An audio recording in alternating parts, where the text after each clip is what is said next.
शौनक आदि ऋषियों के मुख से निकले हुए इन शब्दों को सुनकर सूत जी अत्यंत प्रसन्न हुए। तदुपरांत उनको प्रसन्न करते हुए इस प्रकार कहने लगे, हे शौनक आदि ऋषियों, आपने जो प्रश्न मुझसे किया है वही प्रश्न एक समय नारद जी ने ब्रह्मा जी से किया था। उस समय श्री ब्रह्मा जी ने उन्हें समुचित उत्तर देकर प्रसन्नता प्रदान की थी। मैं वही प्रसंग आपसे कहता हूँ।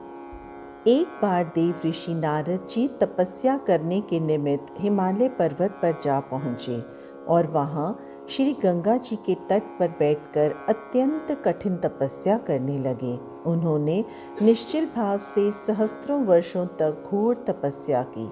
उनकी उस उग्र तपस्या को देखकर देवताओं के राजा इंद्र अत्यंत भयभीत हुए। उन्होंने यह समझा कि नारद जी मेरे इंद्रासन पद की प्राप्ति के लिए ही संभवतः ऐसी कठिन तपस्या कर रहे हैं। अस्तु, इंद्र ने भयभीत होकर यह विचार किया कि मुझे किसी प्रकार नारद जी की तपस्या में विघ्न डाल देना चाहिए। यह निश्चय करके उन्होंने अपने मित्र कामदेव को अपने पास बुलाया। जब कामदेव उनके पास आ गया तब उन्होंने उसे संबोधित करते हुए कहा, हे मित्र, तुम्हारी सहायता से मैंने अनेक अहंकारियों के अहंकार को नष्ट किया है। इस समय नारद जी हिमालय पर्वत पर बैठे हुए शिव जी की तपस्या कर रहे हैं। मुझे भय है कि कहीं वे अपनी तपस्या द्वारा मेरे इंद्रासन को न छीन लें। अतः तुम कोई ऐसा उपाय करो जिससे नारद जी की तपस्या भंग हो जाए। सूत जी बोले, हे ऋषियों, इंद्र के मुख से निकले हुए उन शब्दों को सुनकर कामदेव ने उन्हें मनोकामना सिद्धि का विश्वास दिलाते हुए नारद जी पर विजय पाने के हेतु अपनी संपूर्ण सेना को तैयार किया। तदुपरांत उसने नारद जी के समीप पहुंचकर वहां चारों ओर अपनी माया फैला दी। कामदेव के प्रभाव के कारण उस निर्जन स्थान में भी अनेक प्रकार के पुष्प खिल उठे एवं कोकिल आदि पक्षी अपनी मीठी बोली से सबका ध्यान अपनी ओर आकर्षित करने लगे। हृदय में कामदेव को जगाने वाली तीनों प्रकार की शीतल मंद सुगंध वायु बहने लगी। अपनी इस विजयी सेना को देखकर कामदेव के हृदय में अत्यंत प्रसन्नता हुई। वह अपनी शक्ति भर जो कुछ भी कर सकता था उसे कर चुका, परंतु उसके कृत्यों से नारद जी का मन तनिक भी विचलित नहीं हुआ। हे ऋषियों, नारद जी का मन विचलित न होने का जो कारण था उसी मैं आपको बताता हूँ। कारण केवल यही था कि जिस स्थान पर नारद जी बैठे हुए तपस्या कर रहे थे उसी स्थान पर एक बार पहले सदाशिव ने कामदेव को जलाकर भस्म कर दिया था। तदुपरांत उसे जीवित होने का वर देकर यह कहा था कि अन्य स्थानों पर तेरा प्रभाव भले ही हो, परंतु इस स्थान पर कभी प्रभाव नहीं हो सकेगा। यही कारण था जिससे कामदेव निराश एवं लज्जित होकर इंद्र के पास लौट गया और उन्हें अपने निष्फल मनोरथ होने का सब वृतांत कह सुनाया। कामदेव की बात सुनकर देवराज इंद्र की सभा के संपूर्ण सभासद नारद जी की स्तुति एवं प्रशंसा करने लगे। हे ऋषियों, इधर अपनी तपस्या के पूर्ण हो जाने पर नारद जी को योग दृष्टि द्वारा जब यह ज्ञात हुआ कि उन पर विजय प्राप्त करने के लिए यहाँ कामदेव आया था, परंतु वह असफल मनोरथ लेकर लौट गया है, तो उनके हृदय में कुछ अहंकार उत्पन्न हो गया। उन्होंने यह समझा कि वे कामदेव से अधिक शक्तिशाली हैं। इस रहस्य को वे नहीं जान सके कि यह मेरा नहीं अपितु इस तपोभूमि का प्रताप है।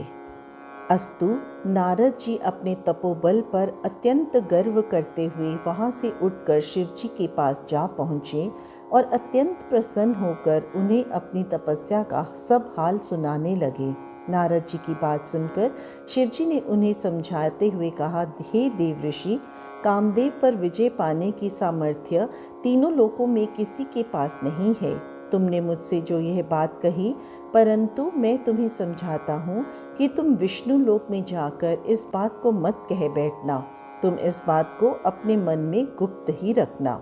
हे ऋषियों, अहंकार में डूबे हुए नारद जी को शिव जी की यह बात अच्छी नहीं लगी अस्तु वे उनसे विदा लेकर ब्रह्मा जी के समीप जा पहुँचे। वहाँ भी उन्होंने अपनी प्रशंसा करते हुए तपस्या तथा कामदेव पर विजय पाने का वृत्तांत कह सुनाया। अपने पुत्र नारद के उस अहंकार को देखकर ब्रह्मा जी ने भी भगवान सदाशिव की भांति उन्हें बहुत कुछ समझाया, परंतु नारद जी के हृदय में अहंकार अपना घर कर बैठा था। इसीलिए पिता का समझाना भी उन्हें अच्छा नहीं लगा और वे वहां से उठकर विष्णु लोक में जा पहुंचे।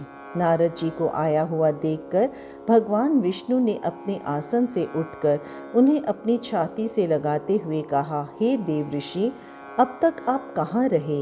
यह सुनकर नारद जी ने अपनी तपस्या तथा कामदेव पर विजय प्राप्त करने का संपूर्ण वृत्तांत उन्हें भी कह दिया। उस समाचार को सुनकर भगवान विष्णु शिव जी की इच्छा समझकर मन ही मन हंसते हुए बोले, हे नारद जी, जो मनुष्य ब्रह्म ज्ञानी नहीं है और परम ब्रह्म की आराधना से रहित है, उन्हीं के हृदय में मोह की उत्पत्ति होती है। आप तो ब्रह्मचर्य व्रत का धारण करने वाले हैं, तब भला कामदेव आपका अनिष्ट कैसे कर सकता है? भगवान विष्णु के मुख से इन शब्दों को सुनकर नारद जी और भी अहंकार में भर गए और इस प्रकार अभिमान पूर्वक वचन बोले, हे प्रभु, मुझे यह शक्ति आपकी कृपा से ही प्राप्त हुई है। हे ऋषियों, इतना कहकर नारद जी भगवान विष्णु से विदा लेकर चल दिए। उस समय भगवान सदाशिव ने अपने हृदय में यह इच्छा की कि मुझे नारद का अहंकार दूर कर देना चाहिए। अस्तु उनकी इच्छा से जिस मार्ग से नारद जी चले जा रहे थे, उस मार्ग में स्वर्ग के समान सुंदर एक श्रेष्ठ नगर शीघ्र ही बस गया। उस नगर में शीलनिधि नामक राजा राज्य करता था।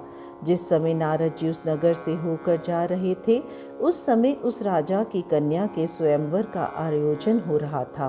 उस राजकन्या की सुंदरता पर संपूर्ण संसार मुग्ध था।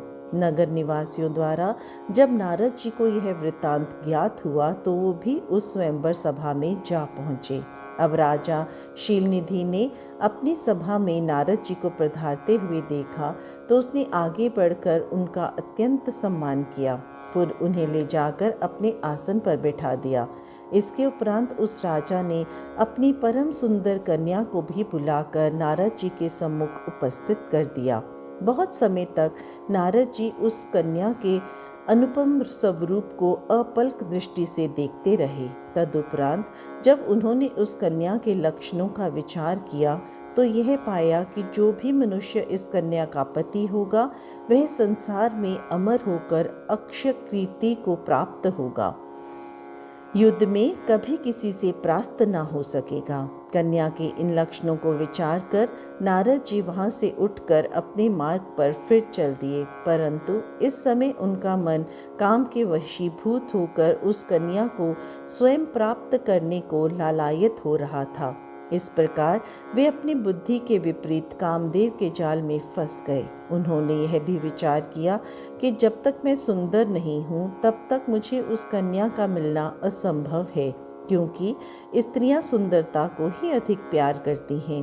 अस्तु मुझे यह उचित है कि मैं भगवान विष्णु से उनकी सुंदरता मांग लूं और राजकुमारी को मोहित कर अपने साथ विवाह करने के लिए उसे तैयार कर लूं।